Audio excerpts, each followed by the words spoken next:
Well, the Baltic states are not primary in the conflict. The primary issue in the conflict between Russia and NATO is Ukraine. But the Baltic states feel there is a substantial risk that Russia will escalate asymmetrically, i.e. that if Mr. Putin feels he's being cornered in Ukraine, he may lash out by moving on the Baltic states to force the hand of NATO. And this is something that is taken extremely seriously in the Baltic states. They are preparing, at least mentally and militarily as well, for a Russian full-scale ground invasion. So the matter is very serious.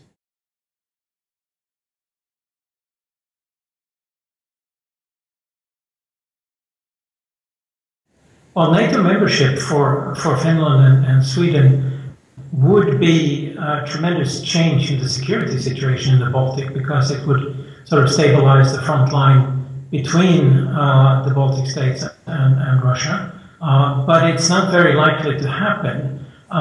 Finland is becoming increasingly interested in joining, but Finland will not join if Sweden does not join. And Sweden has a decades-long phobia against joining NATO because of the neutrality policy, and is deeply ingrained in almost all the political parties. It has changed a little after the invasion in Ukraine, but I would still say it's very, very unlikely that Sweden will join, and then Finland will not join either.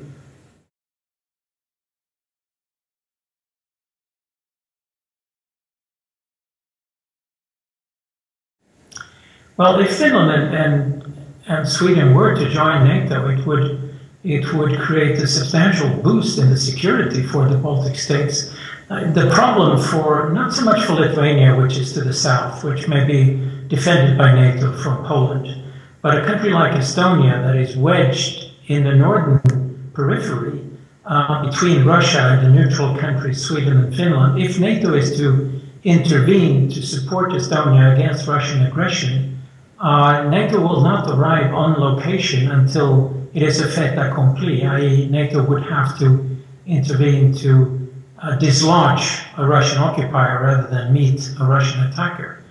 If Finland and Sweden had been members of NATO, the equation would have been very different. It would have meant that with very early signs that an attack was imminent from the Russian side, Swedish and Finnish forces could have been on location quickly enough to defend Estonia against the invasion, rather than arriving late and dislodging a Russian occupier. And that is no small difference.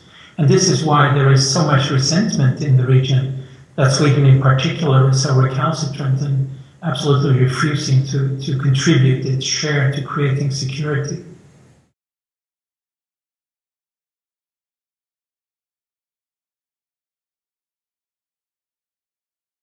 The likelihood, and this is very easy for me to say, the likelihood that Russia is going to actually attack and invade countries like Estonia and Latvia, I would say is very, very small.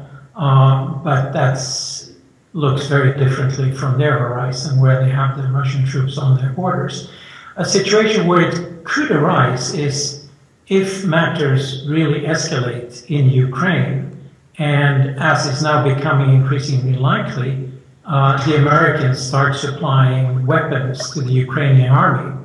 That might create a situation where Russia retaliates against NATO by moving on another front line, i.e. moving to destabilize and possibly even invade Estonia. It's a very unlikely scenario, but it's taken very seriously by these very small nations that are incredibly vulnerable. And if they take it very seriously, then NATO as a whole will have to take it very seriously. So it is part of the overall equation.